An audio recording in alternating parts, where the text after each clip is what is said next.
There's one group that is racing ahead, and it's not just a competitive advantage. It is helping them see a future that the other group literally cannot envision.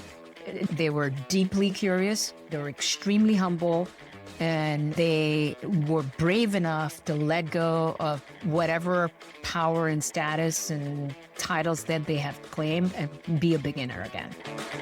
Anybody else have work up in the air and curious about what the future holds, maybe even looking to reinvent themselves? Then join in. Let's do this. Welcome back into Reinvention, my friends. And today we have another Reinvention master on the line. And I'm really excited about this conversation because whether we like it or not, we are living through one of the biggest shifts in the history of the world and in work, okay? Every day we're hearing about AI, automation, and how entire industries are being transformed. And some people see it as an enormous opportunity. Others see it as uncertain. But most people are somewhere in the middle, right? Trying to figure out what all this means for their careers, their businesses, and their future. Now, the truth is that technology has always changed the way we work. But what feels different this time is the speed. Okay, the question isn't whether change is coming. The real question is, how do we adapt? How do we stay relevant? And perhaps most importantly, how do we reinvent ourselves before circumstances force us to? That's why I'm excited about today's conversation. My guest is Nikki Barua. She's an AI reinvention expert. That's right. She's using the word. I love it. She's an entrepreneur, a best-selling author, a keynote speaker, and she co-founded Flipwork, which we're going to talk about today. And for more than 25 years, she's helped some of the world's most recognizable organizations navigate all kinds of transformation and large-scale change. What really caught my attention is that Nikki doesn't see AI as simply a technology story. Okay, she sees it as a human story. Her work focuses on helping leaders and organizations understand how human creativity, human judgment, and human experience can work alongside AI to unlock entirely new possibilities. So today, I want to jump into tactics. I want to discuss with Nikki where the rubber's meeting the road right now, and just have an honest conversation about what this means for individuals trying to navigate an increasingly uncertain future. So before we jump into all this good stuff, Nikki, welcome to the show. Todd, thank you for inviting me. I'm so thrilled to be here. Yeah, really excited for this. You have a ton of experience in change management and what's happening on the ground. And over the past 2.5 decades, I just want to jump in and give a little background for our listeners. You know, you've advised global brands and enterprise leaders on digital transformation, organizational change, workforce evolution, and you've also created the People Squared framework within your company, which challenges the idea that organizations must choose between moving fast with AI and investing in people. And we want to talk about, and your work focuses on how, like we said, creativity and wisdom and what you call agentic scale can work together to create lasting and competitive change and advantages even. And so, Nikki, let's just jump into it right now, okay? Because you're also using the word reinvention like we are. What does reinvention actually mean to you? And why is it becoming such an important skill right now, not only for companies, but for people? Yeah, that's the most important topic anyone should be focused on right now. So your show is right on point in terms of your focus on reinvention. But let's take a step back and just go back to, all of these decades of change that people and organizations have faced, right? We've seen the internet era, we've seen mobile and cloud and social media, and all of these technologies that fundamentally disrupted how we learn, how we work, how we collaborate, how we communicate. And every phase of tech disruption has led to something different and mostly something bigger and better for society. The difference in the past versus what we're facing today is the speed and scale of change. We've never had to adapt this fast, and we've never had this kind of critical mass adoption this quickly, right? And it's fundamentally abnormal for people to adapt to change at this kind of pace. We're just not designed for it. That's the challenge that we're facing. What we're seeing in companies is companies are investing in the technology. They're getting those ChatGPT licenses, the Claude licenses, Copilot everywhere. All of that is happening. So the investment in technology is there, but the investment in people is lagging behind. So we are truly facing what I call the exponential divide of technology racing ahead and people getting left behind. And Todd, that is not a great future for any one of us to face, right? So that is what Flipwork was founded on is our mission is to close that divide. And how can we help people advance as fast as the technology? And that's not going to happen by simply learning the technology. That's not going to happen by just prompting AI. That's not going to change how you fundamentally think, work, and learn, right? You have to reinvent. And what reinvention means in practical terms is you have to unlearn the old way and you have to adopt an entirely new way. And that's the biggest challenge for people and for organizations because that's threatening. It's not just about adding something new to, another feather to a cap. It's letting go. It's being willing to disrupt yourself completely. It's turning things upside down. And that is not just threatening, but it's also risky in many ways. And what really gets in the way of reinvention is people just don't know what they're supposed to do. They're open to it. They just don't know what they're supposed to do. And they don't have a structured way of going from point A to point B. So that's really the challenge for both individuals and organizations at this moment. When you talk about reinvention, the way that you framed it is that the delta and the challenge right now is with people aren't being developed fast enough, and that really needs to be closed, that gap. Mm-hmm. Are you talking about the development of people in conjunction with the emerging technology and AI, meaning that people need to fuse their wisdom and their work with AI? Let's get a little bit more about what you're talking about here, because developing people could mean a whole myriad of things. From your standpoint, you're saying, no, like we need to accept and adopt this technology and we need to move forward with it. And that's what will close the gap. Am I saying that correctly? Absolutely. What's actually happening right now is companies are deploying AI training. It's one size fits all, like here's how you use Claude or here's how to use this tool.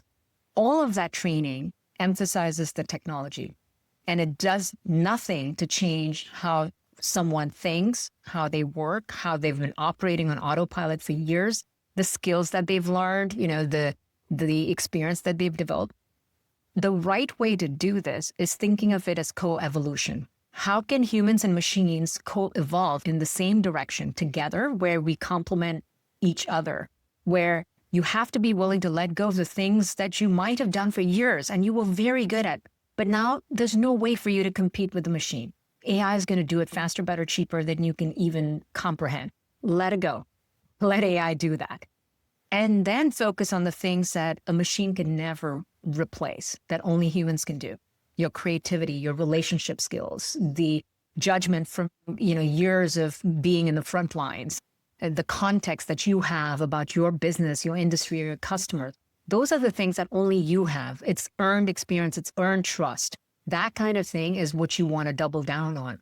And so one way, very simple way to think about it is if you look at your calendar and think about pre-AI, what occupied 70 to 80% of your time every week on your calendar?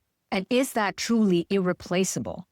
If it's not, if it's the kind of thing that any advanced AI model could do, then you need to think about how you release that time and reallocate it to higher value activity. Simply put, that's the outcome you want to aim for. And look, that's a win-win situation, right? Because you're getting the highest form of leverage.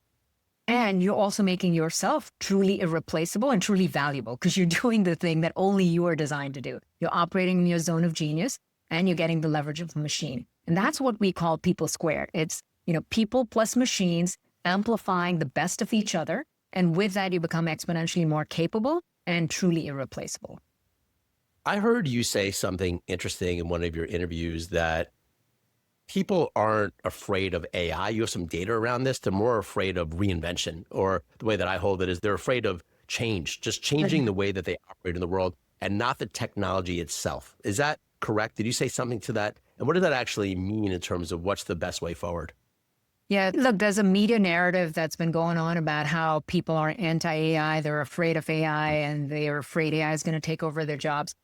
The reality is, and this is based on our proprietary diagnostic, Flip Factor, where we have data across thousands of people around the world, multiple industries and all of that. And what we found is that the fear is not about people against machines. The fear is really lack of clarity of what am I supposed to do differently now that I'm competing with the machine. Right? That lack of clarity, the lack of structure around what I'm supposed to do is the missing piece. And anecdotally, I think all of us can look at our own experience in using AI or people we know around us, most people get pretty excited, right? Like you use AI and you're like, wow, this is so cool. Like, look at all the things I can do. Look at how much time I can save and how it's such a great companion for me to strategize with or solve problems with. People are generally excited about the capability of AI. What they're just confused about is, who am I in this new age? What am I supposed to let go of? What am I supposed to now build competency around? And what does that actually look like? And the biggest bottleneck is actually identity. What they struggle with is, if I build this competency and if I achieve this status and got this power, this big title, from 20, 25 years of doing my job and I'm the best at it. And today there's a machine that can just do it, or do 80% of my job in a fraction of the time. It threatens your identity. You start to question, well, what's my value then? In some cases, we're also finding that it clashes with people's sense of core values. There is an example that we were working with a large company, and one of their senior leaders was actually like the slowest to adopt AI, even though they were from the tech department, the engineering division. And the reason wasn't because they had any issues with AI. The reason was, this is someone who rose up in their career working really, really hard. And so industriousness and hard work and effort was a core value, right? This is someone who was like, hey, I'm always first in, last out. Like, I got promoted because I'm the hardest working person on the team.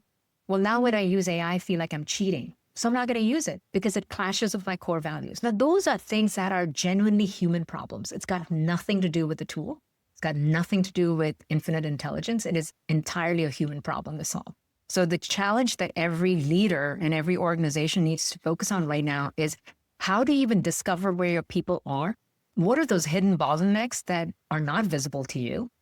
And how do you meet them where they are and help them become orchestrators with AI as their partner, instead of just deploying one-size-fits-all training and throwing more AI licenses and tools at them? Yeah. Okay. I love it. And I see why. Before we got on, you had said that you love listening to our podcast and that it's been really valuable. And now I kind of get it. You're talking about some of the most important things that we talk about on here, which is identity. Yeah. Like that to me is one of the things that's really in question, right?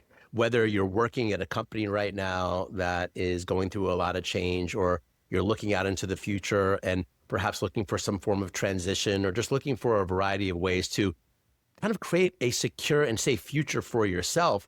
The thing that's really happening is a question of, well, who am I? Like, who are we? This is a big inflection point, a big awakening, for lack of a better word, around what do I do every day and what am I working towards, right? Look, the secret to all reinvention is ultimately changing your identity. And that's why it's so hard. It's sort of like weight loss, right? The formula is pretty simple. Fewer calories in, more calories out. But then you wonder, well, why do people struggle with weight loss? Because knowing what it takes is not the same as actually being able to do it. And so identity shift is the same challenge, which prevents people from reinventing. And that's always been the case. It's not specific to AI. It's just that AI is challenging identity at such a biological and systemic level that becomes even more threatening. And you don't have the luxury of time to dwell on it anymore. You're either moving identity and reinventing, or you're getting left behind. And we're doing this, right? Like, a lot of what my work is about is speed, realizing what's happening right now so that way they can align with the future that is emerging, that a lot of this is out of our control, right? So let's jump into it, because I'm actually curious around the identity piece.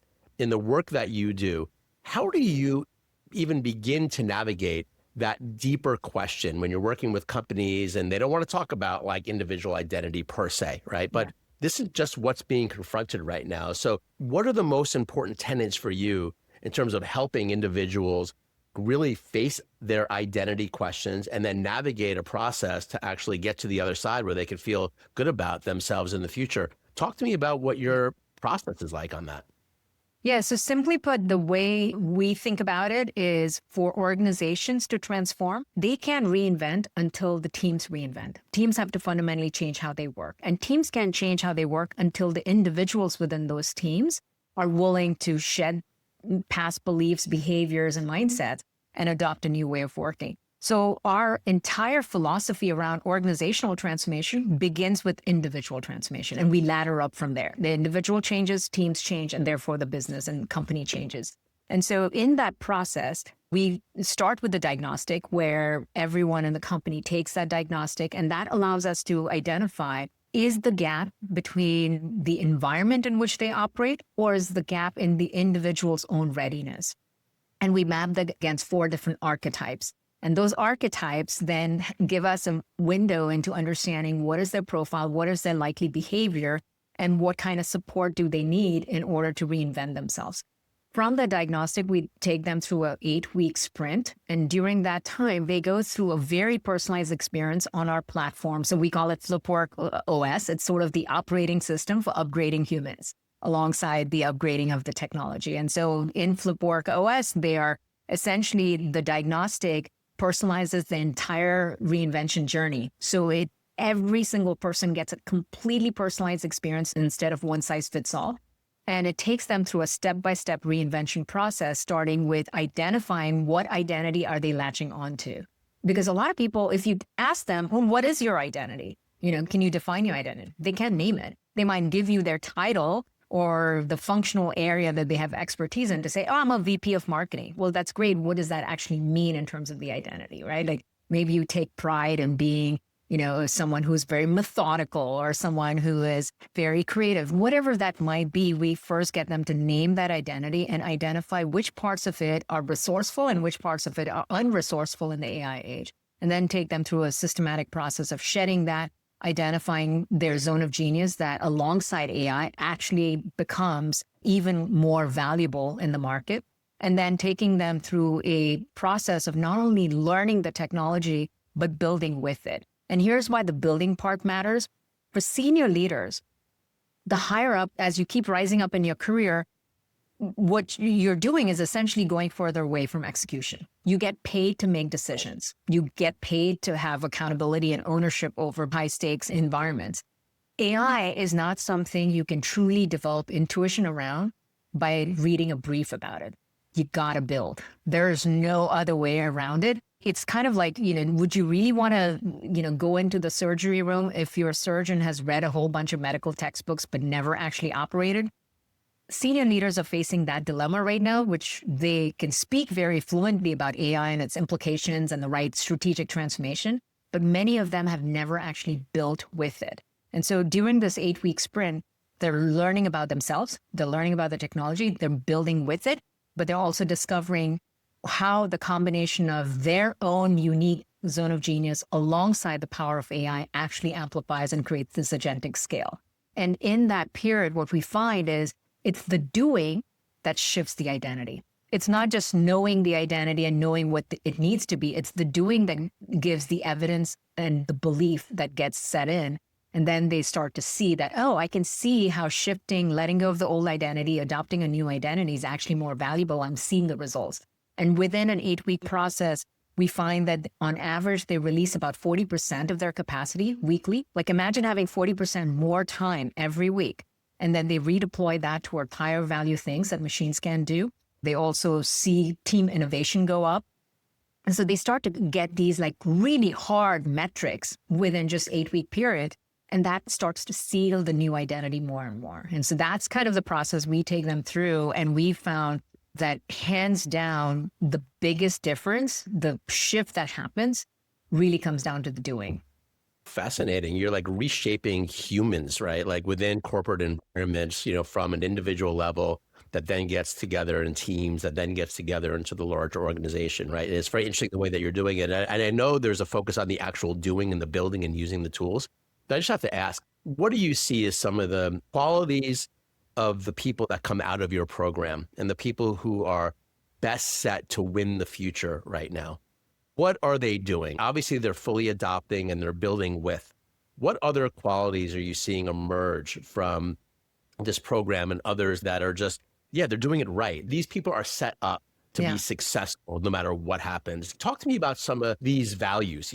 My listeners want to know that, like we're changing. It's obvious that we're changing in a big way, but where's it going and how do we then align with these values quicker? That's such a great question. I'm glad you asked it. There's something we discovered after going through this process with a variety of clients, at first we were actually focused a little bit more like mid-career level in terms of kind of deploying this program at companies. And what we found was, there was definitely great results and transformation and all of that, but they were hitting up against sort of resistance or ignorance from the top. A lot of theoretical knowledge, but not like hands-on. There was an absence of agentic leadership at the top. And so we actually started to shift our focus towards more of the C-suite, even board members, and started going more senior. And we saw almost like two archetypes very clearly emerge. And that really gets to the heart of like, what are the values that set you up for success? There were those that were sort of really digging into their power and status and proof of what they'd already done, right? Like they've made it. They've got nothing more to prove to the world. At this point, they're just protecting the turf, right? And interestingly, it was a lot of Gen Xers. It was people in their 50s, potentially early 60s and all of that. And they've rightfully, sort of assumed that high status, right? Because they've worked really hard and they're the best at their game, best in the industry. So they've gotten to the top. But there's a little bit of, I know how to do this. I know how it's been done. I've got a playbook that's super proven and I'm sticking to it. Sure, I'm going to use AI, but it's essentially using AI like a faster Google, a faster search engine. And that's about it. And then there was another sort of a completely different archetype, which is someone who was just totally curious, really, really humble with a beginner's mindset, who's willing to be a rookie, who's like, I don't care if I knew it all. I'm willing to throw away the old playbook. I'm willing to just figure it all out, roll up my sleeves and get my hands dirty. And that takes a lot of bravery. It's not easy for someone at the top of their game to be willing to literally be an apprentice again. That quality, hands down, is the winning combination. So to me, it was very clear, and the data showed it. Like those were the ones that just raced ahead of their executive peers. They were deeply curious, they were extremely humble, and they were brave enough to let go of whatever power and status and titles that they have claimed and be a beginner again. It reminds me of, we had Bill Gurley on the show, who's the legendary investor from Benchmark. Billionaire, right? And he wrote a book that we interviewed him about. And it was fascinating because that's exactly what he was like. It was like being on the phone with this like really massively successful man in his 50s, or I don't know how old he is, but that was like a child, like so curious and completely humble and just wanting to play with the tools and wanting to learn it and wanting others to play with it. And like, that was the energy that I saw. That's it. Yeah. And like, I saw it. I'm like, oh my God, like I got off the line. I can't believe that he's like that. He was clearly in that second group, what you just shared. So I love that. You have something to say on that as well? Yeah, no, I was going to say is that it's so clear that between the first group and the second group, the difference is exponential. There's one group that is racing ahead, and it's not just a competitive advantage. It is helping them see a future that the other group literally cannot envision. To me, it's sort of a personal Blockbuster to Netflix moment, right? You can be very damn sure of your worldview, and so you're going to hold on to that. And then there's another group that may be sort of the incumbent, if you will, or the upstart that is just willing to, be a novice and learn again and try on anything and just move really fast. And they're able to see a worldview that literally is invisible to the other group, but they're racing towards building that. And I think that we're going to see it play out in leadership. We're going to see it play out in executive teams, and we're certainly going to see it play out in companies. And that's why I think for established companies, being able to transform your culture and unlock those kind of values within your company, within your organization is so critical. Yeah. And I just want to go back to something that you had said before we hopped on the call. And you had said, just to corroborate what we're talking about right now, which is that if you're out there working for a company and leadership isn't fully adopting AI tools and living and having the culture of that company be aligned with what we're talking about in that second group, like curious, open-minded, what was your message to those people that are working for companies like that? I don't want to say it. Here's the thing. If you're working at an organization where there's superficial adoption and acceptance of AI, maybe they've got licenses out there and a bunch of tools that they've bought, but there's not deep conviction that this is fundamentally going to disrupt everything. If that doesn't exist, you are risking your own career by staying there. The way you have to think about it is think about the speed of your own career development and your own professional development, and think of the pace of your company's AI development. If your company's ahead and you're behind, well, step it up and figure it out, right? Like build yourself and don't wait for your manager to like sponsor a program or do something for you. You got to invest in yourself or you'll get replaced or left behind.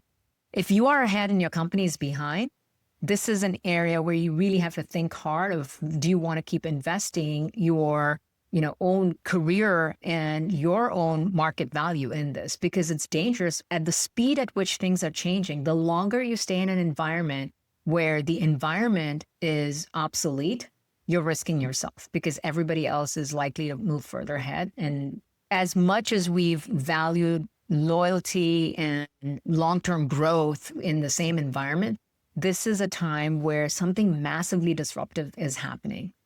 And if you're not taking care of your own growth in that, you're risking something very long-term. Wake-up call, right? I mean, people it's a total wake-up call. Really realize, that's why I'm doing this podcast over and over again and talking with different people from different domains and different capacities. Everyone's saying the same thing. This is on, this is happening, it's not stopping. And it's not just about adoption. It's literally an identity shift. But I get up in the morning and what do I do? And who am I aligning with? Is my company playing this way? It's also a wake-up call for companies, right? I mean, the single biggest thing that differentiates one company from another is the caliber of your talent. And if your talent walks out the door because you've been slow to have deep conviction around AI or have a clear strategy or the right investment in both technology and people, then you seriously are at risk of having that talent walk out the door. And we're seeing this play out publicly, even with the AI labs, right? They're leaving one environment to go to the other lab. Why? It's not because, just a few dollars more. It's because they're seeing who's on the frontier and who's not. Right. Yeah, totally. So let me pull back for a moment because you've listened to our show and you know that I also like to talk about people who aren't just working in companies, but are also even looking out into the future in different ways, right? In terms of reinventing, maybe starting a business, maybe doing fractional work, maybe doing something completely different, creatively unlocking the power of AI tools. Are you seeing any of that in your work? Are there people not just transitioning roles? Like, are you seeing people like take your Diagnostic, for example, and like uncover more truth about their identity that maybe was repressed, that maybe they're like, oh man, I've always wanted to be a children's author, but now maybe I can do it. Like, are you seeing stuff like that? I'm curious, outside of just the corporate linear pathway. Yeah. This is the part that I personally am so excited to see. I think there's something about the industrial era that on one hand created so much progress in society, right? Like, when we moved from farms to factories, the world got better and more prosperous and, we had the automation to make our lives better. But on the other hand, it also put human beings and turned them into human doings. Like we are stuck in this corporate hierarchy with 9-to-5 jobs and beige carpets and cubicles, right? It kind of constrained us in this way where fewer people were willing to take the risk of entrepreneurship or just pursuing their dream or doing something that didn't follow the typical path. That is something that I'm seeing rapidly change. And I'm so excited about that because I do believe we're embarking on what I believe will be the golden age of entrepreneurship. And I think it'll be an era where the ability to turn your idea and bring it to life, that gap is shrinking because you need fewer resources, you need less capital, less headcount, less technical ability. You can actually, if you have something of value to give to the world, you can actually bring that to life a lot easier than was ever possible before, right? So that's exciting. And I think whether it's people getting forced into entrepreneurship because they got laid off or the companies, changed direction, or they're choosing to, pursue a path of freedom and creativity, I think all of that becomes more possible now. And some of the things that do appear from the Diagnostic is people realizing that their zone of genius sits in a place that is actually disconnected from what they're doing in their day jobs. And so, yes, you could either find another role or potentially take a chance. What certainty looks like today is very different from what certainty looked like 5 or 10 years ago. And the Absolutely. only certainty that anyone can have is betting on themselves. Right. I love that. Well said. What about portfolio careers? One of the trends that I'm seeing out there and some of the interviews that we've done on the show is that it's not black or white, right? Like I'm working at my job, I'm moving up, and then I'm also on the side, I'm doing a couple other things. It could be real consulting gigs, it could be creative projects.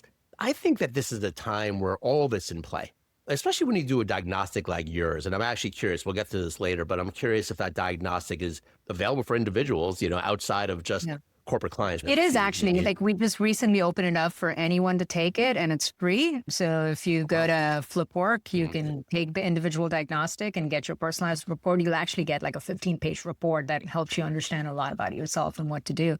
My question was, are you seeing people start to explore, and part of the identity shift, we have it so wired into our culture that it's like one job, one career, retirement, maybe a couple of moves along the way. Now it just feels very different. The way that I'm holding it with my clients and with all the people that I interview here is there's a lot of possibility now. Explore a lot of different things. Like you never know where something's going to pop, right?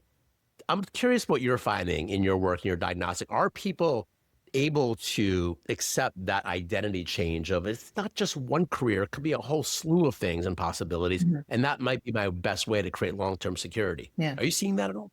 Yes, we're definitely seeing that. But I would look at it from 3 different angles. Number one, given the capability of AI models, what makes humans more valuable is the ability to see things across intersections. Instead of being single-threaded, if you are someone who operates across multiple, you're effectively a polymath. You have a lot of different interests, you have a lot of experiences and perspectives. That actually makes you more unique because it gives you a unique perspective. But in the past, people like that weren't able to fully leverage that. We picked one career, one functional area, and just had to stick to that. And everything else was either hobby or passing fad. We couldn't really monetize that or apply it to create value for other people. So intersectionality actually matters a lot. It's becoming more valuable. Number 2, being stuck in a single-threaded career is actually a massive risk because things are changing so fast. It doesn't matter how much you know. You just can't predict what's going to happen in the future. So if you're betting yourself on only knowing one thing, working with one company in one industry, you're putting yourself at risk. So for that reason, it makes sense to diversify. But number 3, there are so many problems in the world to solve. And, there's the need for more people to create more value in more unique ways. And I think that, to me, becomes almost a moral obligation for everyone to apply themselves in more ways. And it's possible now because AI is making it cheaper, faster, better, easier for people to not only leverage their innate talents, but to also do more in the same amount of time. Today, it's actually possible for someone to have a full-time job, have a side hustle or advisory or consulting gig, be a speaker or be an advisor or, write a newsletter, do all kinds of things, all within the same amount of time that used to take us 5 years ago. So I think from both leverage your innate talent, sort of like a hub and spoke model, like take your innate talent and look at how many different ways can you leverage that, because that actually makes you more valuable. You reduce the risk of being, dominant with only one direction. And third, create more good in the world. That's a moral obligation. I'm very hopeful about the future, right? Some people in my circle say I'm really naive, that, oh my God, there's going to be a lot of disruption and who knows what's going to happen. And no one knows, right? One thing I've gotten from doing this podcast is no one knows. Yeah. No one knows. People may say they know, but really no one does. I mean, this is just evolving at a pace that's lightning speed. We're all doing our best to try to figure it out. As we're kind of coming to the end of this conversation, by the way, I love this talk, Nikki. I love what you're doing. And I would love to be able to share with my audience that diagnostic tool. I think it's really valuable. Are you optimistic about the future though? Like in general, like when you look out into the horizon, do you look at this like this could really make transcendent change on this planet? Like we're really headed for something that maybe could be remarkable, that a lot of the problems that we've been unable to solve are here? Or are you looking at it, well, it could also go the other way? Yeah, I'm just curious. I love to ask that question to folks when they come on. What comes up for you? Well, I'm an optimist in general, and I believe it's an essential quality to just go through life, stuff happens, but optimism actually is the filter through which you can see more possibility versus not being able to see anything and find your path forward. And with AI, I'm more bullish and more optimistic than I've ever been before, because it truly gives us the ability and infinite intelligence to solve humanity's greatest challenges. What could be better than that? But here's the thing.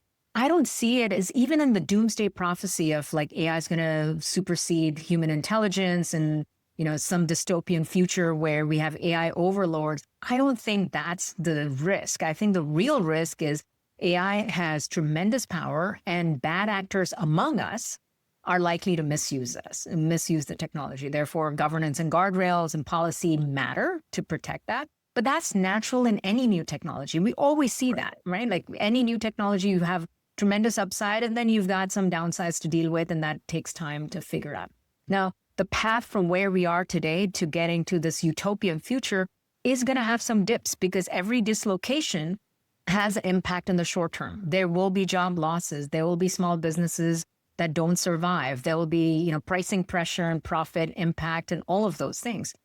But as long as you're someone who is curious and humble and brave and is continuing to reinvent, I promise you the upside is far greater than whatever short-term pain we experience, and that's the thing that we all have to aim for, is our future as human beings, as a collective society, is far more prosperous and abundant for everyone. And we just have to make our way systematically through it with as little pain in the short term as possible. I love it. Beautiful message. And I just want to recap a couple of things. Number one, it's be in action. Build with AI. Don't sit on the sidelines, right? Like, do the hard work of asking yourself the question, who am I?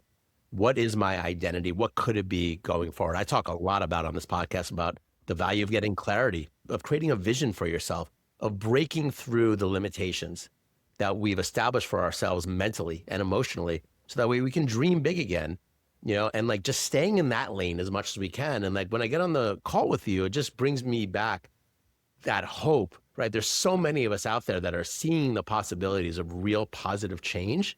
And so I love the work that you're doing. Keep going. We'll be rooting for you big time over here. We'll share that Diagnostics. I think a lot of people should take it, and just really grateful that you took the time today to come on the show and share your reinvention process, because we're on the same team here. So thank you so much, Nikki. Thanks for having me, Todd. And I love your show, because reinvention is the only differentiator that's going to keep people moving forward. Boom. Mic drop. All right. Thanks, Nikki.